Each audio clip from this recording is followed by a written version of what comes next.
Hey guys, welcome to today's video and welcome back to my channel. If you're new here, my name is Mariola. I'm super excited to take you guys along with us today. We have 3 days in Tokyo and I'm jam-packing it all in this video. So let's start with day 1. We hit the gym around 7 a.m, had breakfast in the lobby, and we went immediately to the Lawson store that was right next door. Thankfully, there are so many nearby because we had to pick up our Studio Ghibli museum tickets. So every 10th of every month at 10 a.m. Japan Standard Time, tickets go live on their website. And even though I got into the queue about 30 seconds after, it took over 2.5 hours for me to get in, and by the time I got in, there were only like 2 days available, which were not the days we were there. So I had to look around and I found awesome links that I'm going to link down below of what you're supposed to do if you want to still try to bypass this, because apparently they have another website that is just for people that live in Japan. It's all in Japanese. I needed to download a VPN to get the tickets through there. Thankfully, I did that as I was watching. I literally watched 2 Studio Ghibli movies as I was figuring this out, but in the end, I was able to get the tickets, which is why I was so excited to be able to pick them up at the Lawson store. But again, I will link everything down below. And because we were there next to so many family marts and grocery stores like 7-Eleven, I wanted to give you a super quick rundown because there is so much. They have so many amazing snacks. These were one of our favorite stops every night to kind of get a new snack. My favorite were these pancakes that I'm going to show you in a moment because they had syrup and butter inside of them. It was amazing. But then it was time to go back to Shibuya because we hadn't seen anything and it was already 11 a.m. So we were panicking because we had a packed day. If you didn't see the previous video, we stayed at the Cerulean Tower Tokyo Hotel, which is about maybe like a 5-minute walk to Shibuya. We just took a little bit longer because of the Lawson detour, but we decided to walk over to the train station to be able to get the passes. We ordered them ahead of time online to be able to save some time. Unfortunately, it was still pretty tricky trying to figure out how we were supposed to book our Shinkansen bullet trains because we were going also to Osaka and everything. As you can see, we are going inside. Everybody's rushing to get to their day and we were trying so hard not to be in their way. I felt like such an inconvenience, but thankfully we found the area where you're supposed to pick them up, and thankfully there was an amazing worker there that helped book all of the other Shinkansen bullet trains. It was very overwhelming. We spent about an hour in there, so we kind of had to see Shibuya very quickly, saw everybody crossing, and we decided to just hit as many stores as we could at the moment because it was almost time to head over to Mitaka Station to go to the Studio Ghibli Museum. We were only able to go check out Big Camera. If you don't know what that is, it's kind of similar to the other store, Don Quixote. They just have so many floors, so many things. The first floor was all beauty products, and then you also had technology, gaming, home appliances, everything on the other floor. So that's what we were able to check out, and then we headed over to the station. So again, even though it seems pretty user-friendly, thankfully everything's in English. You can see the signs and everything. It was a very overwhelming transportation system, but it's just because of the fact that they have so many options. We're used to other places that are way more limited, but this was awesome. It's just so efficient. They also have a lot of vending machines for drinks, which were super cheap in comparison to the US. Bread for cats. They also had a lot of pastry options. That's what I honestly loved about the train stations. You have so many food options and everything looked super yummy. So we decided to buy a couple things for the road, and it said it was a 20-minute walk from the Mitaka station to the Studio Ghibli Museum, which we did not have time for. They were supposed to be there about 10 minutes before, so we decided to cheat, took a taxi. Thankfully, it was only less than a 5-minute drive to get there, and we were able to get into the museum within our time window. So unfortunately, you cannot record inside, so I didn't, but I'm going to show you a little bit about the outside, which was super cute.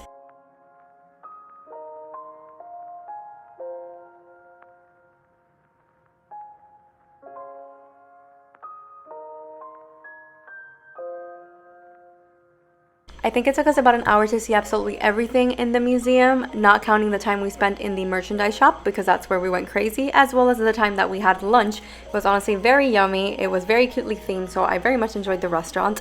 And while we completely did not notice this while we were inside, there was also an area where you could go upstairs and go see the robot from Castle in the Sky. So here's a quick shot. We still had so much to do, so we left around 4:30 and went straight to Ginza.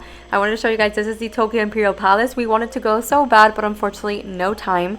We made it over to Ginza, which there are a lot of stores. The first one we went to was Mitsukoshi, which has so many floors and so many different departments. Most of them are very expensive, more luxury brands, but they also have a food area. The market was insane. They had so many delicious food options. My favorite was this pastry area that I will show you in a second. Not pastry, mostly like bakery, and it smelled so good. There were so many other stores to see, but the next one that we decided to go to was Sanrio World Ginza, which actually had 2 floors. This was the first one. I didn't record the second one, but there were so many cute items in here.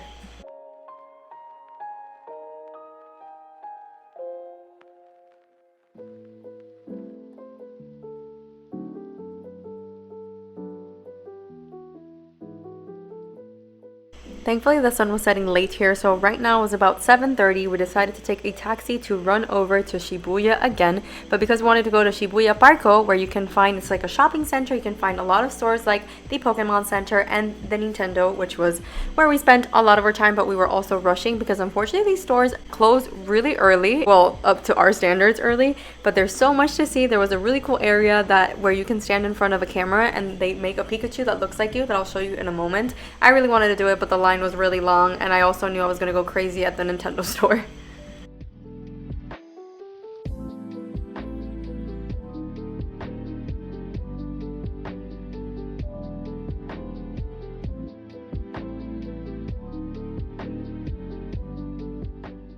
And also right across they have this jump shop which had so many anime merchandise such as One Piece, My Hero Academia, I remember Jujutsu Kaisen, so many things that we went also a little crazy. It was around 8:30 by the time we finished shopping, and we were starving, so we tried so hard to find a restaurant with small wait lines, but unfortunately everything was packed and it was a weekday, so it was very confusing, but we ended up just walking through the streets trying to get to our hotel. It was awesome because it was really packed. They had music blaring in the streets. Honestly, the vibes were really fun, but also distracting. I'm trying to look at my phone and I ended up falling on the sidewalk. Thankfully, everybody stared for a second and then nobody cared. So that was great, but I definitely scraped my knees and was in a little pain. So we had dinner at the restaurant at the hotel, which was amazing. And then this is our second day. We were picked up at 8:30 at the hotel and we did a private Mount Fuji full day sightseeing tour. So for our first stop, we had to go up 398 steps. There were a couple stops in between, like this one is the first thing that you see. There's like the shrine, a little bit of information. You're gonna see there's so many flies, a place where you can get some water, and you can also buy a couple of charms, get a fortune, and if you don't like it, put it in a specific place. You can see all the flies that are following us, and they follow us throughout the whole time we were in Mount Fuji. And it wasn't just us, okay? It was everybody.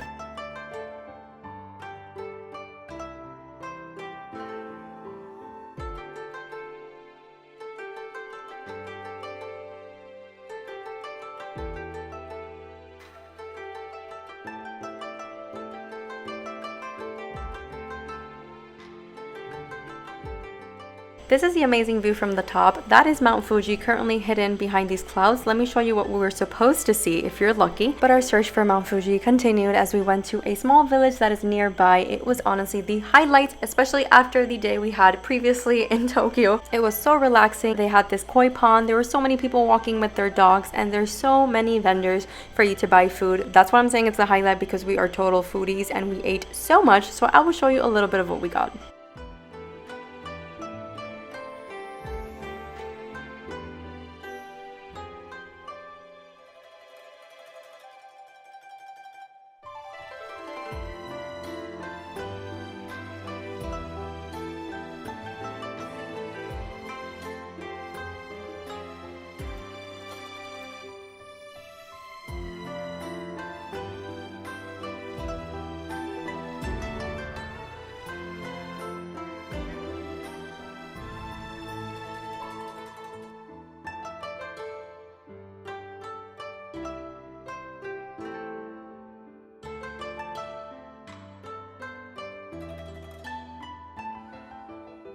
In addition to a lot of food, there's also a lot of cool stores. This was my favorite because the lady inside was so nice. Even though she spoke no English, we were able to still somewhat communicate. And then it was time for our second stop.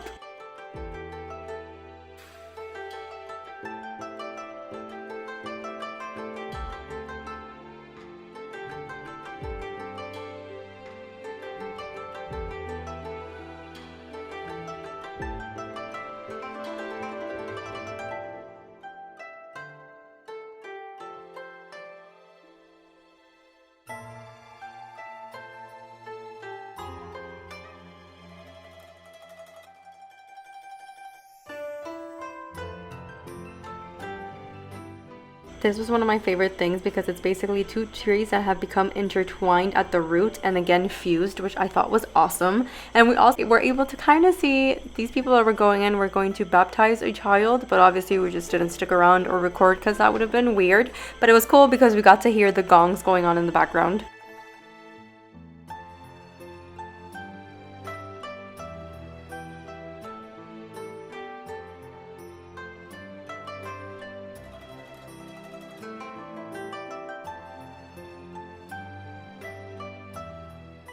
I really love this tour because we got a great mixture of culture and serenity as well as nature and being around people. I don't know, it was amazing. Our next stop was this ropeway by the lake and it was an amazing view. Honestly, going up was a little bit scary because of the movement, but it was an amazing view. When you make it to the top, there's so much to see. There's a couple of games. There's also a tiny shrine with a couple of animals that if you do something to it, you also get a sort of blessing. There was also a swing that you can get on. There was also this area where if you rang the bell and looked at Mount Fuji, then your wish came true. This is Mount Fuji, and this is the swing I'm talking about. But we decided to race towards the next stop because Mount Fuji was finally revealing itself, and as if it couldn't get any prettier, there was this amazing garden that you can walk around. It smelled so good. There was also a coffee shop inside with a store, so it was amazing. And also having Mount Fuji right there next to you, oh my god, it was such a great experience and so relaxing and so beautiful.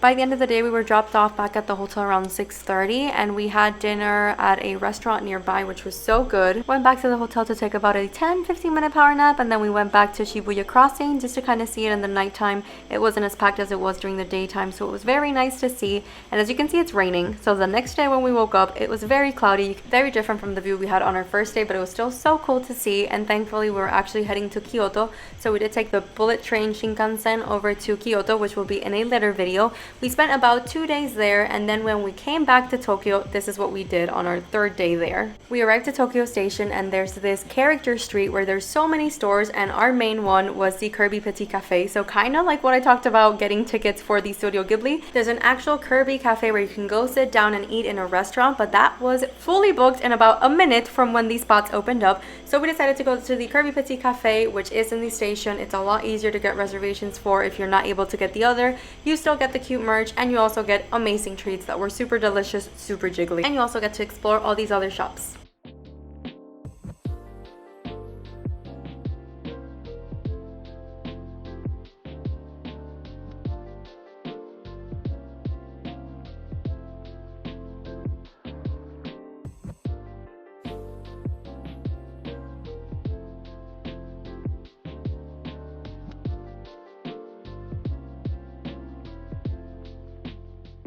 This is what Tokyo Station looks from the outside. It gave me very much New York vibes, so I thought it was really cool and very different from when we were at Shibuya Crossing. So we had a jam-packed day because it was our last technical day to explore Tokyo, because the other 2 days we spent it at the Disney Resort.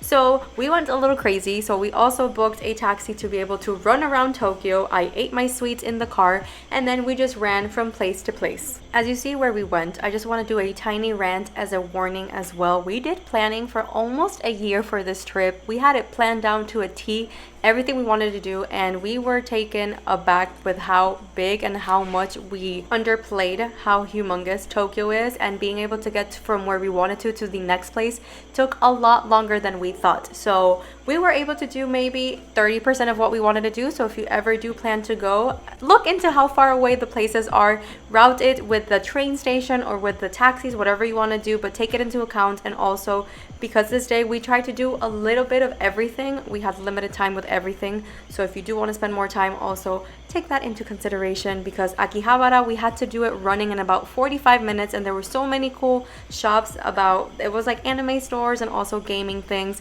Harajuku, which we wanted to see so much, we were only able to go to Kiriland because it has like 5 stores with different things that we wanted to check out. So just take into consideration if you ever do decide to come.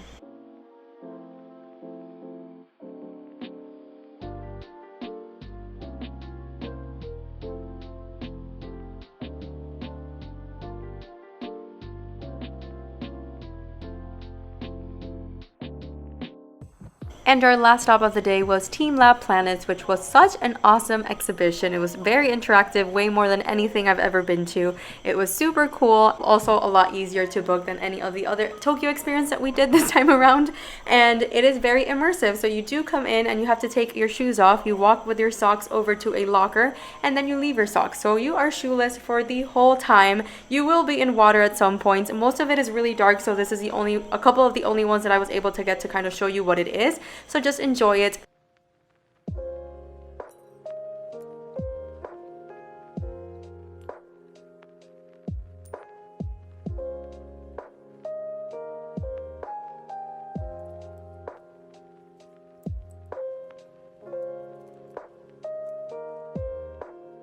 It's hard to choose a favorite one because I really like this light one, but this one was also cool. You're actually in water while you have the koi swimming around you, and as soon as they touch you, they turned into flowers.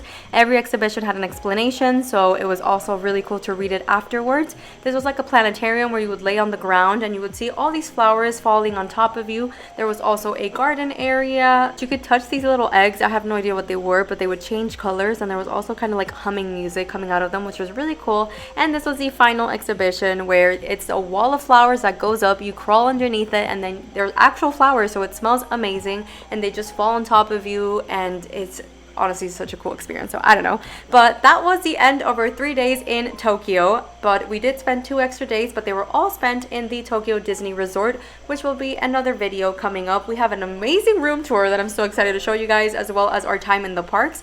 That will be the last videos coming up towards mid-August, because I need something to make me happy, as I will be very close to taking the bar exam around that time. So I hope you guys stick around. The next upcoming video will be our Kyoto room tour, and the following one after that, our adventures in Kyoto, which if you thought this was jam-packed, that one was also jam-packed, and honestly our favorite. So thank you so much for joining us, and I'll see you in the next one. Bye.